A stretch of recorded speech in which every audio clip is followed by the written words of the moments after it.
Hi friends, ఈరోజు మనం ఏలూరులో ఫేమస్ హోటల్ అయిన అప్పలరాజు మిలిటరీ హోటల్కి అయితే వచ్చాము.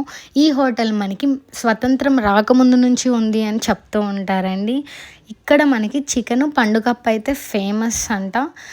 నేను ఏలూరులోనే ఉంటున్నా. ఇక్కడికి రావడం ఇదే ఫస్ట్ టైం. ఎప్పుడూ అందరూ చెప్తున్నప్పుడు వింటూ ఉండేదాన్ని, అస్సలు ఖాళీ ఉండదు, చుట్టుపక్కల ఊర్ల నుంచి వస్తూ ఉంటారు అని. నిజంగానే ఖాళీ లేదండి, ఫుల్గా అయితే క్రౌడ్ ఉంది. వెళ్ళిన వెంటనే వీళ్ళు ఫస్ట్ పప్పు అండ్ 2 వెజ్ కర్రీస్ అయితే వేస్తారు. నాన్ వెజ్ కర్రీస్ వచ్చి చికెన్, మటన్, ఫిష్, ప్రాన్స్, పీతలు, పండుగప్ప ఇలా వెరైటీస్ అయితే ఉంటాయండి. మేమైతే చికెన్, మటన్, ప్రాన్స్ అయితే ఆర్డర్ ఇచ్చాము. మనకి ఇలా చిన్న ప్లేట్స్లో కర్రీస్ అయితే ఇస్తారు. నెక్స్ట్ మనకి ఒక కప్లో చికెన్ కర్రీ, మటన్ కర్రీ సపరేట్గా ఉంటుందండి. అది వెళ్ళిన ప్రతి ఒక్కరికి ఆ 2 కర్రీస్ అయితే కామన్గా ఇస్తారు. నెక్స్ట్ మనకి పెరుగు, రసం ఉంటుంది. టేస్ట్ అయితే ఓవరాల్గా బాగుందండి. మా 3 మెంబర్స్కి అయితే టోటల్ 8-10 అయితే అయ్యింది.